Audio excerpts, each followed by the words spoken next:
Muchas gracias por ser y hacer puentes. Juntos estamos cumpliendo 4 vueltas al sol con una plataforma de podcast que se sostiene de 2 lados, los autores y tú. Al escucharnos, recomendarnos o seguir la conversación, te conviertes en el principal responsable de la construcción de este puente. Por eso queremos conocerte mejor. En menos de 5 minutos puedes responder esta encuesta y contribuir a la mejora y desarrollo de nuevo contenido. Puentes.mx/encuesta. Nos vemos del otro lado.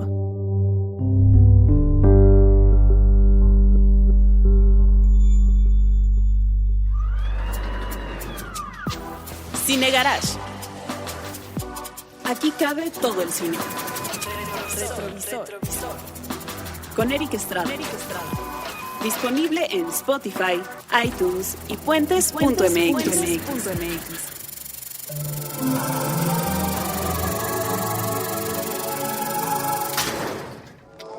Retrovisor es presentado por Vans.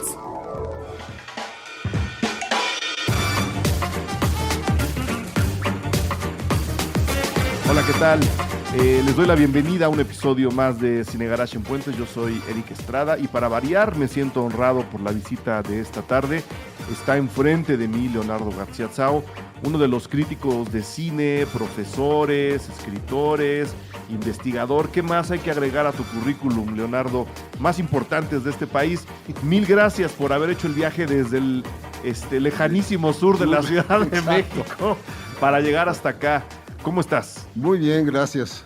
¿No extrañas el torito? Sí, claro. Para la gente que no sepa, cuando Leonardo y yo nos encontramos en festivales, que afortunadamente es muy seguido, Sí. solemos darnos nuestras escapadas gastronautas. Y la última fue al famosísimo Torito en Los Cabos, en el Festival de Los Cabos. Una de las muchas ventajas que tiene ir a ese festival es que está el Torito ahí al lado. Exacto. Entonces fuimos y nos la pasamos muy, muy bien. Pero los echamos de menos, muchachos. Que sepan que los extrañamos mucho. Y convoqué a Leonardo, bueno, número uno, porque siempre es un placer platicar con él. En segunda, porque hace muy, muy pocos días, en un espacio de 3 o 4 días. En 2 días. En 2 días. Seguidos. En 48 horas Sí. se fueron de este mundo. Primero Nicolás Roeg, Sí.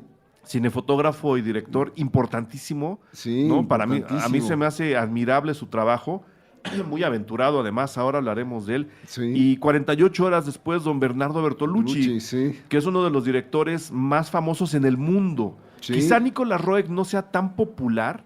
No es tan conocido. No es tan como conocido, pero su Bertolucci. trabajo es muy influyente. Sí. Bertolucci. Yo, cuando mencionan las películas dices, es el claro, que hizo esa. sí. Sí, pero no, el nombre no tiene esa resonancia. No, pero bueno, de que los dos son importantes. Y ahora, antes de abrir los micrófonos, decíamos que, pues, si bien hubo homenajes en prácticamente todos los países que presumen de cinefilia, como en España, por ejemplo, ¿no? Yo vi varios especiales, uno de ellos en Días de Cine, un programa que sigo cada vez que puedo. Hicieron un muy buen reportaje del trabajo de Bertolucci. En Estados Unidos se habló de ellos, ¿no? En Canadá se habló de ellos. Y resulta que aquí en el Chilango nadie hizo nada. No, fue así como de, pues se murieron. Sí. Y ya.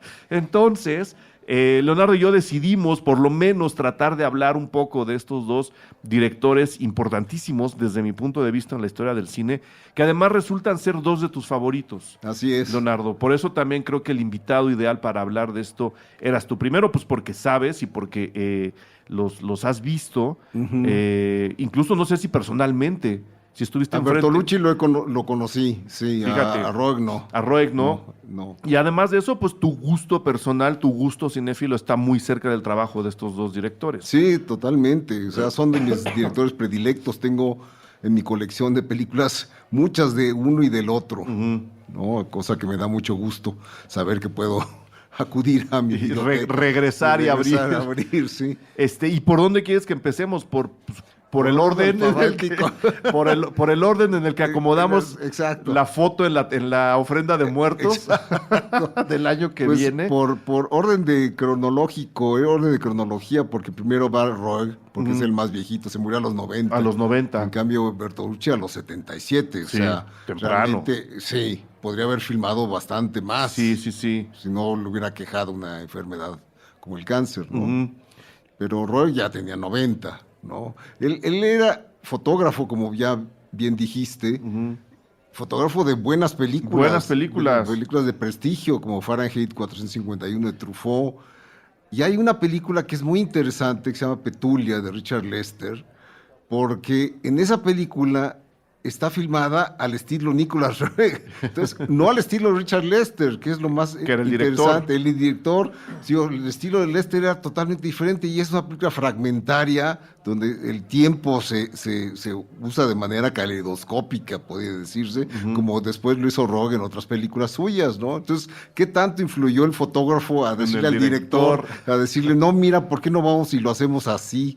Es una interesante discusión que ahora no sabremos nunca. No, sí, ¿quién le dijo a quién? ¿Quién le dijo a quién? Pero la película sí, como dices, es emblemática y marca justo pues el principio de la carrera de Nicolas Roeg como director. Como director, sí. Ahí era fotógrafo, pero como dices... Ya se perfiguraba su estilo. Sí, puso el sello, ¿no? Sí, el que marcó a la vaca fue él. Exacto. por decirlo así. Y a partir de ahí empezó a dirigir sus propias películas. Primero con Donald Cammell, que hizo Performance, que es una película maldita, ¿no? Pues es una película realmente muy, muy sórdida, y que a mí me gusta mucho, Sí. ¿no? La historia del gángster y el rockero que se encuentra. Es la de Mick Jagger, ¿no? La de Mick Jagger, Sí. sí.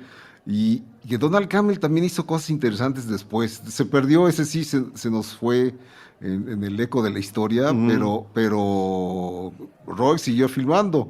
Entre ellas está Walkabout, que es una película magnífica de los niños perdidos en el desierto australiano, ¿no? En el 71. Sí. O sea, fíjense de cuándo les estamos hablando, del 71. Y lo digo especialmente para la audiencia más joven. Hay mucha gente que, hablando de este estilo fragmentario, de encimar los tiempos en la película y luego irles como dando vuelta, Sí. con la única intención de desorientarnos, Sí, para que luego armemos para que nosotros lo armes en la película. la historia. O sea, Sí. nos están dando un juguete. Mucha gente lo liga con directores que hoy son de culto para las nuevas audiencias. Yo creo que el más famoso sería Danny Boyle, ¿no? Sí. Que de repente le gusta hacer este tipo de ejercicios, no de manera tan aventada No. como lo hacía Roeg. Roeg No, sí... Sí causaba confusión, Ajá. digámoslo ya, de manera brutal. Sí, te movió un momento que decías, ¿qué onda? ¿Qué está pasando? Pero después ya las piezas se acomodaban Sí. y se volvía algo maravilloso. Es decir, no era una provocación por provocar. No. Era un ejercicio estético. Estético, sí. ¿No? Sí. O sea, ¿qué tanto se puede aventurar un director para confundirnos de esa forma y qué tanto nos dice del mismo director? En pocas palabras, ¿para qué estaba haciendo esto Nicolas Roeg, Leonardo? Sí, pues fíjate que era parte de su visión del cine y su noción del tiempo, ¿no? Que es muy curiosa. Es como dijimos, es acomodar las piezas de tal manera que no es la narración lineal cronológica al que estamos acostumbrados, sino la fragmentación, ¿no? Y a partir de eso, te digo, es un juego intelectual muy padre, donde uno le entra, pero muy gozosamente. Que es una especie de reta, ¿no? Que el director te diga, yo sí sé lo que estoy contando y sé a dónde voy a llegar, pero te voy a dar las piezas sueltas y vas a ver cómo encajan. Vamos a ver en qué momento las encajas tú. Exacto. No, creo que un poco, lo digo desde la cinefilia más inocente que fue la mía, en mi infancia, adolescencia, es lo que me pasaba con él. Yo creo que la primera película de él como director fue El hombre que cayó a la tierra. ¿No? Siendo yo un niño fan de David Bowie, Muy claro. la vi muy joven, Sí. ¿no? Yo la programé en la Cineteca. ¿La programaste en la Cineteca? Sí, me acuerdo el día que la vimos, porque como tú sabrás, hubo una época en que la dirección de cinematografía y la Cineteca ocupaban la misma oficina. Sí. Entonces llegaban las películas para su supervisión y al mismo tiempo aprovechamos para verlas para la programación.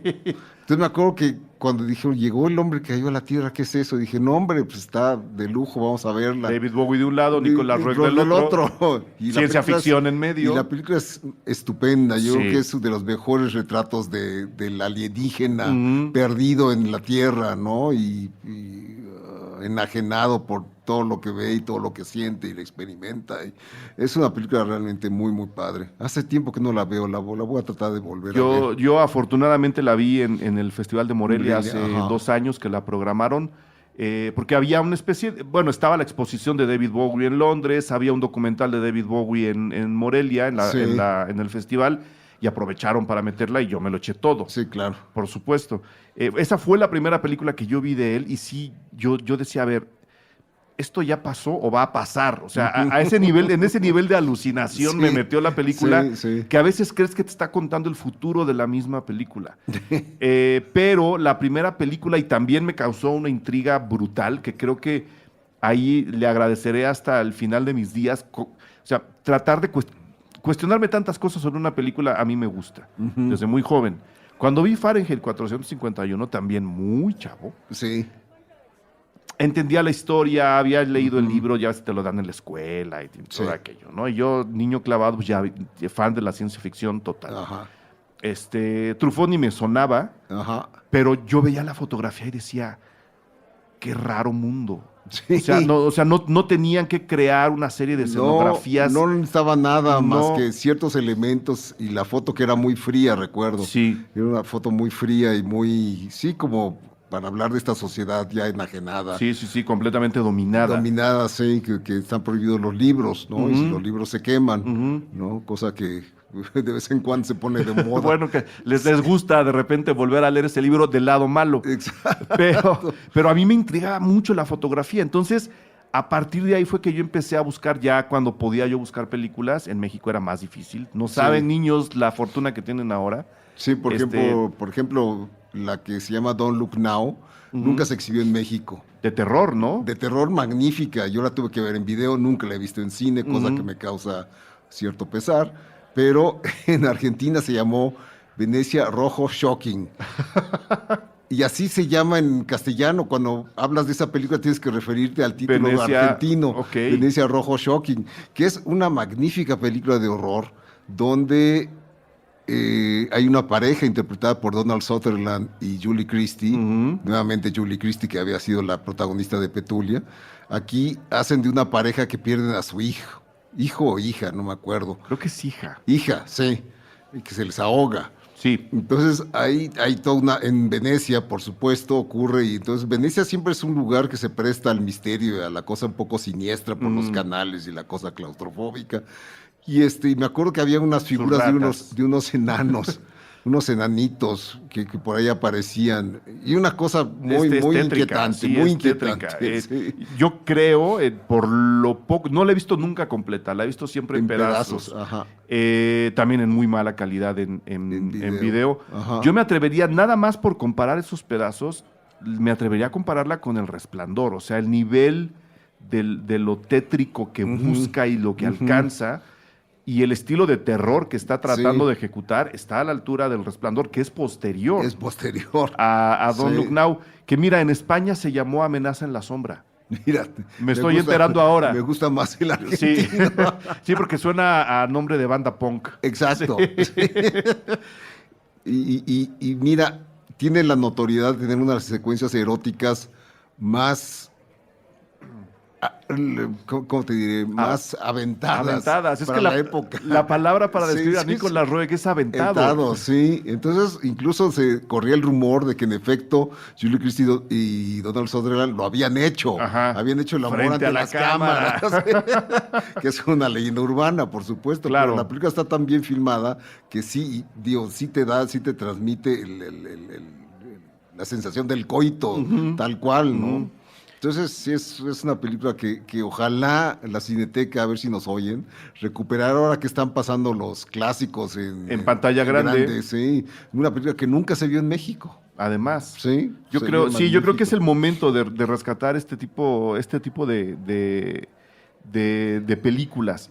¿qué tanto pesa Nicolas Roeg? Bueno, podemos seguir la filmografía, que tampoco es tan larga. No, Nicolas Roeg era como... ocasionalmente, sí, pero siempre estaba estas ganas, por un lado, el sello que dices, ¿no? El manejo del tiempo y su visión caleidoscópica. Sí.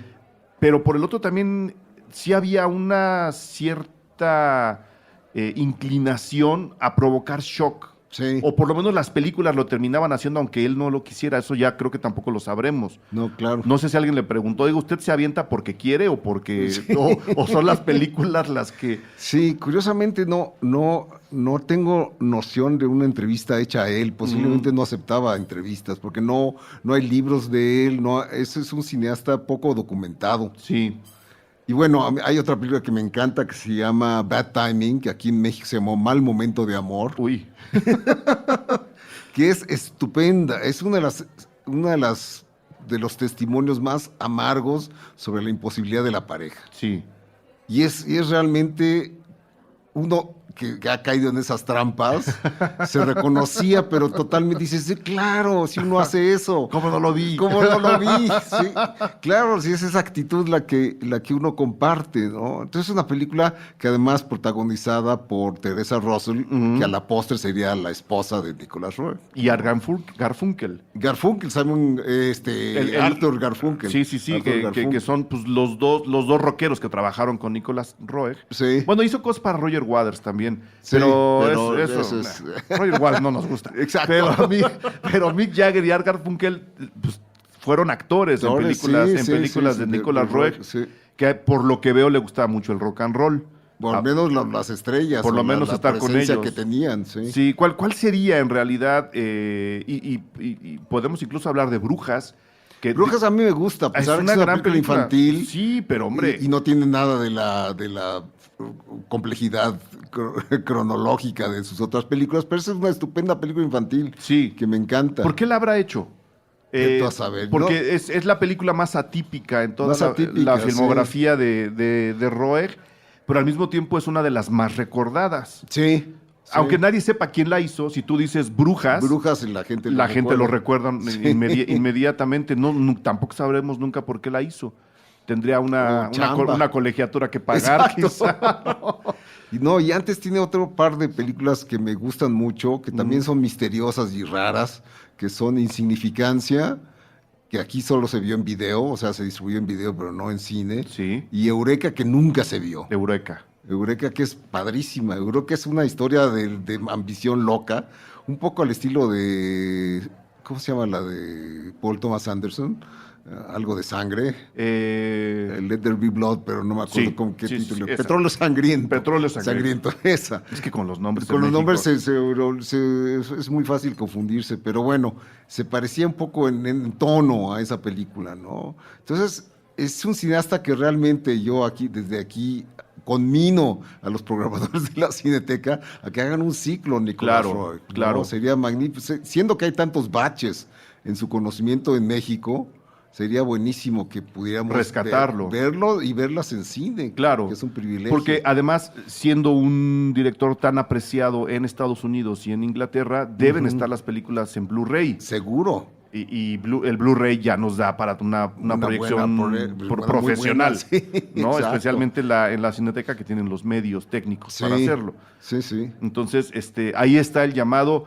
Algo que quieras agregar de Nicolas Roeg, además de nuestra admiración. Yo, la verdad, con lo poquito que he visto y con lo mucho que me gusta, sí le diría a la gente, si de verdad quieren aventarse a una película que está hecha para desconcertarlos, pero al mismo tiempo contarles muchísimas cosas.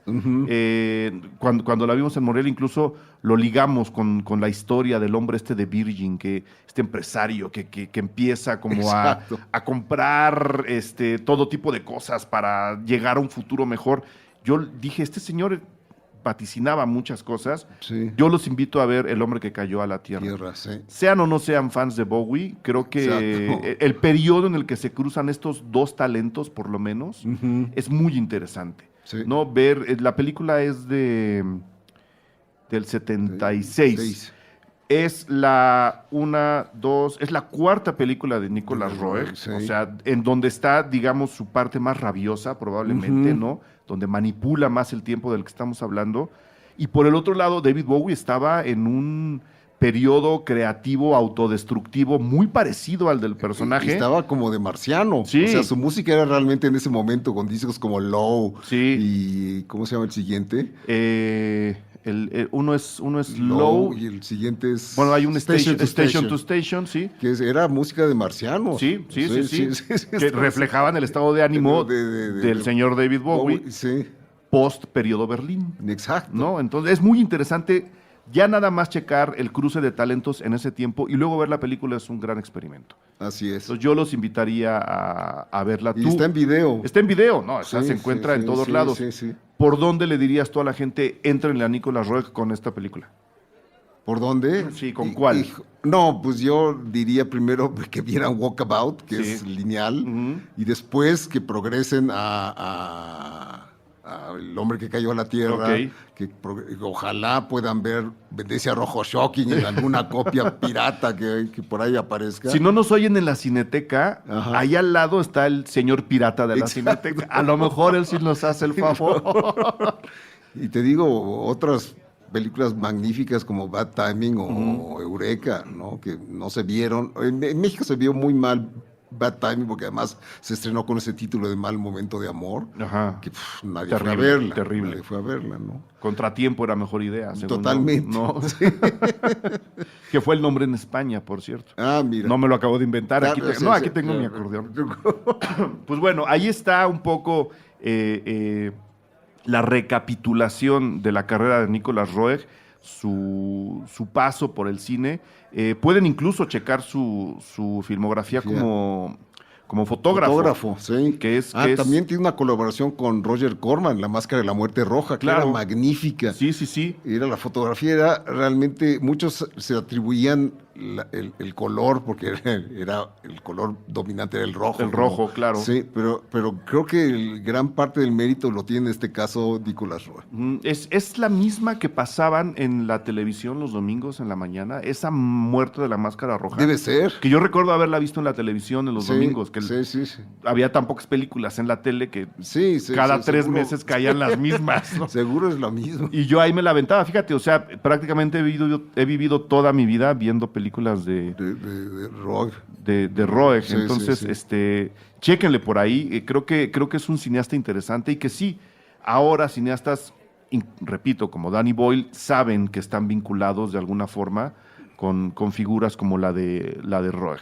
Pues ahí está, un saludo a donde esté, ¿no? Exacto. En una de esas acabó en Marte con el hombre que cayó a la Tierra, no lo sabremos hasta que nos avise. Y 2 días después... No, al día siguiente. Al día siguiente, fíjate. Sí. Don Bernardo Bertolucci, Sí. yo creo que independientemente de su trabajo, una de las personas más queridas en la industria del cine universal, Sí. él. No, Yo no realmente- conozco a nadie que haya hablado mal de él jamás. Yo sí, pero lo omitiremos. Ok.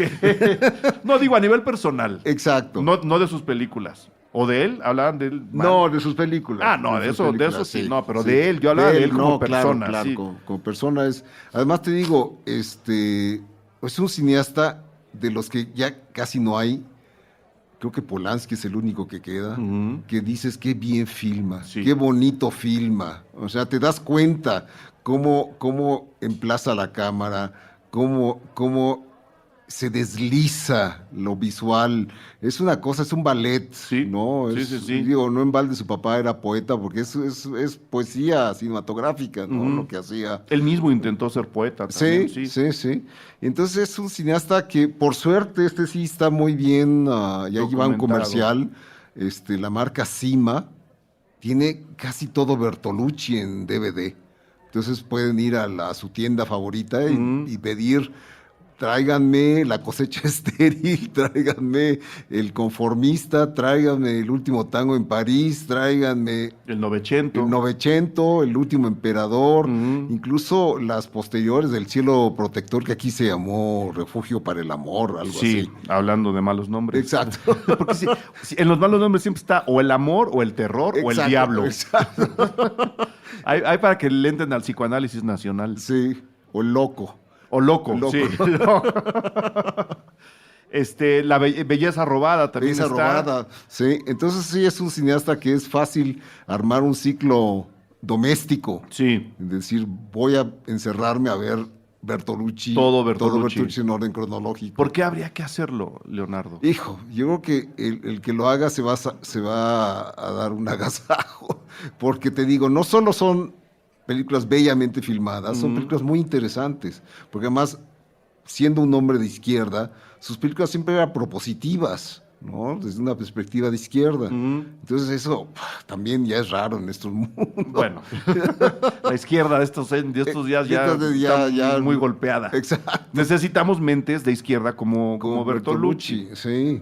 Entonces, digo, yo ahí no sé con cuál quedarme, porque digo, El Conformista es magnífica, El Último Emperador me encanta, El Último Tango en París es También. demoledora. No, son películas. Y tiene una que me gusta mucho, de las últimas, que es Tenemos Tú y yo, esa, Tú y yo. después de Soñadores. De Soñadores, sí. Sí, Que es una película sencillita, además de dos personajes, ¿no? Que es padrísima, ¿no? Es una película que desgraciadamente no se vio en México y yo no la tengo en video. Me encantaría tener una copia, pero es una película súper bien armada además, digo, después del fasto del Último Emperador y tal, él como que dijo, voy a contar una historia sencillita. Más pequeñita. ¿No? La historia es muy sencilla. Un niño le dice a sus papás, me voy a esquiar, y en lugar de eso va y se esconde en el sótano. Sí. Esa es la película. Esa es la película. Y a sí, partir sí, de ahí sí. Bertolucci consigue hacer pues una historia. Sí. ¿No? Que era. Exacto. Mucho se habló, y ahora me remito directamente al programa Días de Cine, de que a Bertolucci le interesaba mucho el mundo real retratado desde un punto de vista a veces incluso fantasioso. No sé si tú estés de acuerdo con eso. Pues, Es decir, Los Soñadores, por Ajá. ejemplo, ¿no? Las revueltas de París del 68, vistas desde la óptica de estos tres muchachos, dos de ellos hermanos. sí. Una de ellas, Eva Green, ¿no? Exacto. que tienen una serie de encuentros sexuales Sí. que de alguna forma nos describen lo que está pasando afuera, sin Afuera, tener que ir. tener que ir afuera. ¿No? Sí. Del El Último Emperador, por ejemplo, ¿no? Sí. A Bertolucci mismo lo dijo, vi una entrevista de él. A mí lo que me interesa es reflejar el viaje de este hombre que de un mundo completamente de ser Dios, irreal, de ser considerado Dios. de ser considerado Dios, acaba poniendo los pies en la tierra y diciendo, estoy bien con los pies en la tierra. O sea, Exacto. si hay como una especie de disfraz encima de historias muy sencillas, ¿no? Y creo que ahí es donde él se daba espacio para hacer estas coreografías. Sí. Eh, Visualmente, además. visualmente, sí. suntuosas. Sí. Con la fotografía de Storaro. De Vittorio Storaro. Que con él hizo, creo que sus mejores trabajos. La verdad, creo que con Bertolucci, como que sí lo llevaba a prescindir a veces, porque a veces Storaro se pasa de colorines y tal, pero con Bertolucci hacía su trabajo más sobrio y más espectacular, ¿no? A él sí le hace caso. Así le hacía caso. A él y a Woody Allen, ¿no? y a Coppola. Y a Coppola. Sí. Con Woody Allen no filmó, ¿verdad? No, No, que yo sepa, no. lo confundí con Coppola. Sí. Pero, pues bueno, es eso, es la invitación a dejarse llevar. No, de Storaro es la última. La de Woody Tú y Allen, yo. la de Woody Allen, la última Woody Allen. Ok. La del, ¿cómo se llama? El carnaval, no me acuerdo cómo se llamaba. Ahorita nos acordamos. San Internet nos saca Sí, siempre sí. de esos problemas. Pero volviendo al ejercicio, Sí. por dónde habría que entrarle a un cine ahora sí un poco más, a una carrera bastante más prolífica que la de Roy, Sí. para conocer a Bertolucci. ¿Cuál sería la película, Yo creo viéndola ya en perspectiva, Sí. la mejor para entrarle a Bertolucci? Yo creo que a mí me encanta el orden cronológico. Creo que así te vas midiendo quién es quién, ¿no? O sea, cómo empezó, cómo los temas ya están dados, ¿no? Por ejemplo, en La cosecha estéril y La estrategia de la araña, ya hay ciertas cosas que van a verse reflejadas después en posteriores películas, ¿no? Entonces, es la teoría del autor, finalmente, Claro. ¿no? Son estos hombres que tienen una visión, un estilo personal, tienen algo que decir muy importante y saben cómo contarlo, ¿no? Entonces, yo creo que Bertolucci sí se presta mucho al orden cronológico y sobre todo al tratar de conseguir copias ¿cómo se dice? Completas. Porque, por ejemplo, Novecento, por ahí hay copias reducidas en metraje. Hay que ver la versión larga, la versión que dura 4 horas, creo. Como él quería. Sí, como él quería. Igual, El Último Emperador, hay una copia que yo tengo, que es el corte del director, que dura muchísimo más. Ok. Y es un regalo, ¿no? Realmente que esa película tan bella dure más, es regodearse en el mundo que recreó Bertolucci y que nos remite a eso, a la caída de un dios. Hablando de esa caída de ese dios, de esa película, hace no mucho, de hecho muy, muy poco, escuché a alguien de la famosa prensa especializada decir que había comenzado a ver El Último Emperador y que la había dejado porque era muy lenta. Yo también voy a omitir mis nombres, ¿no? Seamos discretos. La discreción en este caso no es lo mío, pero no voy a decir el nombre porque estamos muy entretenidos platicando. Exacto.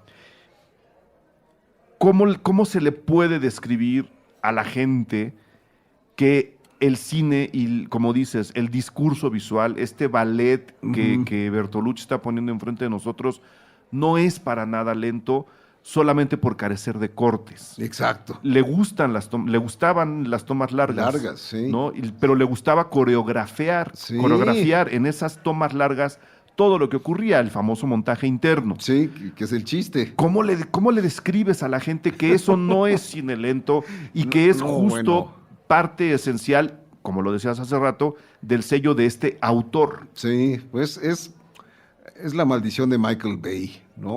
Todos los hijos de Michael Bay que están acostumbrados a cortes que duran 3 segundos. O menos. Sí, ya están maleados, entonces ya no aguantan películas lentas, ¿no? Y es Hollywood finalmente, Sí. ¿no? Todo este cine, imagínate Tarkovsky, ¿no? Sí, no. Sí. ¿Cómo les parecerá? Si Bertolucci les parece lento, imagínate Tarkovsky o Belatar, ¿no? Uy. Que las de Belatar, además de tener tomas largas, son largas. Son largas, duran 15 horas, Sí. ¿no? Sí. Pero digo, Bertolucci era en ese sentido mucho más asequible. Sí. ¿No? Era, en comparación, Bertolucci es un cuento de hadas, ¿no? Lo ves, lo disfrutas, lo entiendes. Y ahí está. Y justo por eso me escandalizó esta declaración, porque dentro de todo, El Último Emperador, con las tomas largas que tiene, es tremendamente descriptivo y es muy volátil. O sea, Sí. La palabra no es volátil, pero pasan muchas cosas sin que tengas que cortar. La toma más famosa, ¿no? El niño Puyi baja de su trono, la cámara lo sigue, Y se levanta la cortina amarilla y se abre la explanada de la ciudad prohibida, prohibida. sí. Y uno dice, no puedo creer lo que estoy viendo. Estoy sintiendo lo que este niño, a la hora de que le abren el mundo a sus pies, está sintiendo, y a mí me abruma. Imagínense ese pobre ser. Exacto. Sin cortar, ¿no? Sí. Y decía, son tomas espectaculares. ¿Cómo es que alguien no ve la velocidad de la narración dentro de la película solamente porque no hay cortes? Mi recomendación sería esa, y lo que tú estás diciendo. Vean a Bertolucci en orden cronológico y van a ver cómo la firma del autor poco a poco se va imponiendo y va madurando hasta terminar en una historia tan pequeñita como la del final. Sí. Que a mí se me hace muy significativo, o sea, se me hace incluso poético que su última película haya sido esa. Sí. Como dices, después de las grandilocuencias, Sí, hacer películas súper pequeñitas. Por desgracia, Bertolucci estuvo muy afectado por una hernia del disco, una hernia vertebral. Ya se movía en silla de ruedas. Se movía en silla de ruedas. Entonces a mí me tocó verlo, porque él estaba muy ligado al Festival de San Sebastián hace unos años, en los años 80, a fines de los 80. Estaba muy ligado al festival, entonces iba frecuentemente, de ahí fue cuando lo vi. Y la última vez que lo vi fue porque obviamente le tocaba el hotel más elegante. El María Cristina. Exacto. No, me la sé. Sí, pero el María Cristina tenía un pequeño detalle, tenía demasiadas escaleras. Sí, y es viejo. Entonces no tiene tenía acceso, rampas ni nada. Claro. Entonces Bertolucci se fue al hotel donde yo humildemente estaba, que no era que el Orly, Okay. el Orly, que es un hotel, obviamente no es el María Cristina, pero un buen hotel, Sí, ¿no? Y él dijo, tiene elevador, tiene rampas, me voy Ahí. a ese. Entonces me tocó ver una vez cómo llegaba él con silla de ruedas y cómo sus ayudantes lo llevaban y lo metían al elevador y la silla y tal. Y digo, siempre es la mística, tú dices, hijo, Bertolucci. ¿Pero hablaste con él alguna vez? No, nunca. Simplemente lo vi en el escenario, porque presentó un año en San Sebastián, presentó los primeros 10 minutos del Último Emperador en exclusiva. Qué feo, simplemente nos quedamos babeando. Claro. Porque era la llegada al tren de Puyi ya cuando es un preso, Sí. ¿te acuerdas? Sí, que sí, trata sí. de suicidarse en el lavabo. Nada más eso nos presentó, entonces decías, hijo. No nos deje así. Exacto. No sé. Entonces ahí lo vi en el escenario presentando la película, ¿no? Y luego ya lo vi muy disminuido con la silla de ruedas. ¿Qué le habrías preguntado? O sea, Uy, si te lo sientan en las famosas mesas de, oigan, pues vénganse, va a estar don va a estar Bertolucci. sí. No, para empezar hubiera dicho, lo hubiera felicitado, porque realmente es un cine que me conmueve. Sí. ¿No? Es un cine que mueve mis fibras sensibles. Y yo me acuerdo cuando vi El Conformista, no sabía quién era Bertolucci, la verdad, la vi en el cine Chapultepec en su estreno. En esa época, muchachos, sí se llegaba el cine europeo a los cines comerciales. Sí. Y Esa era la idea, de hecho. esa era la idea. Entonces, yo dije, qué padre película. Y yo dije, ¿quién es este señor Bertolucci? No, las anteriores películas no las había visto, ¿no? Entonces, sí fue una revelación y desde entonces lo seguí. Entonces, sí me pudo la noticia de su muerte porque murió, a diferencia de Nicolas Roeg, que murió a los 90, que ya difícilmente tendría obra, pero Bertolucci a los 77 todavía podría filmar, ¿no? Todavía estaba ahí. Todavía estaba ahí, estaba lúcido, ¿no? ¿Dónde entra el pequeño Buda en la filmografía de Fíjate Bertolucci? que es la única que a mí me decepcionó mucho. Creo que es la culpa de Keanu Reeves. Debe ser. Pobre. Es el átomo maligno. Sí. Pobre Keanu. Sí. Es la más rara de sus Es películas. la más rara. ¿no? Digo, no puedo decir que es mala. Digo, Porque está muy bien filmada. Está muy bien filmada. ¿No? Sí, pero... La historia es de él. Sí. O sea, él quería hacer esa película, no es que se la hayan puesto a fuerza. No era chamba, ¿no? Pero sí hay algo que no funcionó ahí. ¿Esa habría que revisarla o nos la saltamos a la hora de Yo creo que hay que revisarla, porque capaz que el tiempo le ha beneficiado, ¿eh?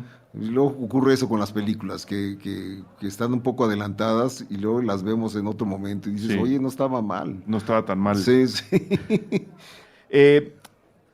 Se habló mucho ahora que murió Bertolucci del famoso vínculo con la última etapa del neorrealismo. Sí, es el último clásico del cine italiano. Pero no del neorrealismo. No, el neorrealismo. No. O sea, trabajó con Pasolini una película. Sí, exacto. Una película. Pero tenía ese nexo, sí, digamos, con Pasolini. ¿Por qué dar el salto así? Porque yo entiendo un poco el salto de Fellini, pero este salto a un cine ahora sí enteramente diferente y digan lo que digan, mucho más personal que el de todos los neorrealistas. Sí, claro. ¿Por qué se avienta Bertolucci a donde nadie más se había aventado? ¿Era realmente un autor buscando el camino? Sí, yo creo que sí. Y digo, además tenía una ideología muy, muy formada, ¿no? que ayuda a la hora de hacer cine. Sí. Tener unas ideas claras en tu cabeza, pues ayuda mucho. Y si encima tienes el talento para ilustrarlo bellamente, pues es la solución perfecta, ¿no? Yo creo que ahora con todas estas peleas que hay, especialmente en redes sociales de izquierda-derecha, nadie creería que Bertolucci era un marxista firme, ¿no? De los clásicos, perteneciente al Partido Comunista Italiano, ¿no? Que además se metió al Partido Comunista cuando se peleó con Godard, ¿no? Que andaba en unos radicalismos ya así muy locos. Sí. No sé si haya algo del discurso político de Bertolucci en sus películas. Lo podría entender yo en Soñadores, por ejemplo, ¿no? Que te digo, con todo y lo poético que es, pues acaba lanzando un discurso muy, muy de izquierda, muy, muy claro. Sí. Pero no sé si en las otras películas se puede describir o entender o sentir el discurso político de Bertolucci. Pues yo creo que sí. Ahora que lo mencionas, cuando falleció me tuiteó una feminazi diciendo que qué bueno que había muerto el monstruo que había violado Lo del último tango en París. Sí. A María Schneider, ¿no? Entonces yo dije, bueno, ¿qué vamos a hacer? No, que es un motivo de controversia todavía, esa famosa escena, ¿no? Donde si fue Marlon Brando el que la violó, si fue Bertolucci el que lo provocó, no sabemos, pero el caso es que la película ahí está para la historia, ¿no? Claro. El último tango en París. Claro. ¿no? Sí. Eran otros tiempos, además. Otros tiempos, No sí. estoy diciendo que esté bien o que se justifique. No, exacto. Pero eran otros tiempos y hay que verlo con la óptica de otros tiempos. Sí. No podemos condenar sin saber ni tener toda la información. Exacto. O sea, Pero no sabemos qué pasó en el set. A mí lo que me maravilla es eso, ¿no? Y es prácticamente a lo que aspira cualquier artista. Y en donde incluso Godard, mira que yo lo admiro, ¿no? Creo que debo ser el único que admira a Godard incondicionalmente en el planeta. Incluso a Godard le ha fallado, ¿no? Colar el discurso político y el pensamiento progresista, porque desde mi punto de vista el pensamiento progresista solo existe en la izquierda. Eso yo lo podemos discutir cuando quieras con mezcales en la mesa. Pero sí, él fue de los pocos capaces de meter ese pensamiento progresista con todo y los problemas que tiene y que seguirá teniendo el último tango en París, en películas tan plásticamente desenvueltas y con personajes tan bien desarrollados. O sea, hay una sensación de vamos para un mundo mejor si trabajamos juntos en historias tan raras y a veces tan vaporosas como Belleza Robada, por ejemplo. Sí, que a mí me encanta. ¿No? La gente la atacó durísimo. A mí y me me acuerdo gustó mucho. que a mí es una película que me gusta muchísimo. Me parece fresca, me parece bellamente filmada. Sí. Tiene momentos mágicos, ¿no? Ya es un poco lugar común decir que una película tiene momentos mágicos, pero esta lo tiene. Claro. No, ¿qué le vamos a hacer? Es un cineasta realmente muy por encima del promedio. Sí. ¿no? Y bueno, hablando de Soñadores, hablando incluso del Último Emperador, son invitaciones a las libertades, que es donde yo detecto el discurso de izquierda de Bertolucci, de entre más libres seamos, mejores personas vamos a ser. Y ahí están, por lo menos esas dos películas, Belleza Robada y Soñadores, que yo pondría incluso en una función doble. Doble. En mis Exacto. famosas funciones dobles imaginarias, que me armo cada programa, mi función doble sería Belleza Robada y luego Soñadores, No, sí, en orden cronológico. Sí. Pues otra vez hago un llamado a la Cineteca para que hagan una retrospectiva completa de Bertolucci. Que no debe ser complicado conseguirla, ¿eh? No creo. Estoy seguro que Menos ahora. ahora que está muerto, pues las cinetecas italianas tendrán copias Claro. en DCP, ¿no? Claro. Me imagino. Esperemos. Restauradas. Esperemos, porque luego los italianos son tan mexicanos. Sí, exacto. Pero, por ejemplo, ¿cómo se llama esta ciudad donde hacen unos rescates magníficos? Rescates. Rescates fílmicos, sí. ¿Cómo se llama? ¿En un Italia? laboratorio en Italia. ¿No es Turín? Ahorita se me va el nombre de la ciudad. Pero incluso hacen copias excelentes de viejas películas que ya estaban perdidas. Por ejemplo, vi una obra, El bueno, el mal y el feo completa, con todas las escenas que le quitó el distribuidor gringo, que nunca las habíamos visto, ¿no? Y lo hicieron en Boloña, la Cinemateca de Boloña, ¿no? Entonces, yo les encargo que hablen a la Cineteca de Boloña y digan... Ahora que viene Navidad, vamos a pedir. Nuestra carta de los Reyes Magos, sí. que venga un ciclo Nicolas Reg y otro ciclo de Bertolucci. A ver si nos hacen caso. Y no son muchas películas, no, la verdad. No, en realidad no son tantas. No. Contando cortos y contando documentales y contando ahí alguna serie para televisión, Bertolucci suma 25 películas o 25 obras, Fíjate. piezas, vamos a llamarlas Sí. así. Y Nicolas Roeg como fotógrafo tiene 20 y como director, mismo caso, contando cortometrajes y capítulos De tele, hizo mucha tele. tiene 29. ¿Sí? O sea, si le quitas eso, tienes un ciclo de 12, 13 películas muy sólido. magníficas, Muy sólido, sí, en muy sí. buen momento. Sí. Pues bueno, ¿algo más que quieras agregar, Leonardo, sobre cualquiera de estos dos personajes? No, pues simplemente que los que nos escuchan realmente se vayan a estos tesoros cinematográficos. Sí. Les digo, la de Bertolucci está a la mano, no hay que esperar que la Cineteca lo haga, está en DVD. Y Nicolas Roeg, eso sí, cuesta más trabajo. Con un pirata bueno, Con un buen pirata. culto. Sí. Busquen un buen pirata. Yo ya sé dónde. Luego haremos programas sobre el libro de memoria fílmica, ¿no? Ah, sí, por supuesto, tenemos Ok. que hacerlo. Ahí, sí. ahí se los dejamos. No, Sí, no sí. vamos a decir más. Pero el libro, si a alguien le pica mucho la curiosidad, ya está en las librerías Educal. Exacto. Ok. Ahí tuve el honor de trabajar con Leonardo y con muy buenos colegas. Sí. Ahí se las dejo. Vayan a ver, échenle un ojo, pero luego haremos programa de esos libros. Sí, con todos los investigadores o la mayoría. La de mayoría. Sí, Vamos a ver sí. cómo le hacemos.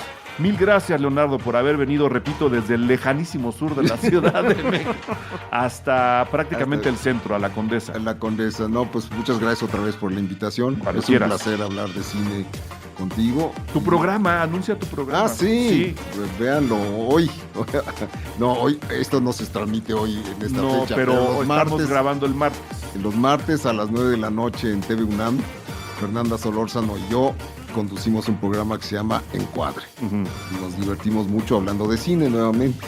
Y luego se puede ver en YouTube, supongo. En YouTube se puede ver. Ah, pues ahí Busquen está. Encuadre, Encuadre. TV UNAM y ahí está. Ahí está. Ahí están todos. Para que aprendan, muchachos. Para que no digan que Bertolucci es lento. Por favor. Nos vemos.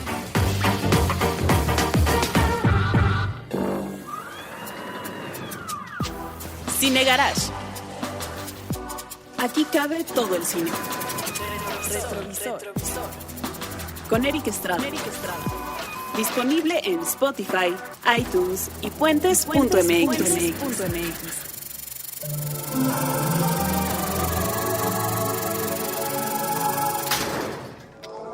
Retrovisor es presentado por Vans.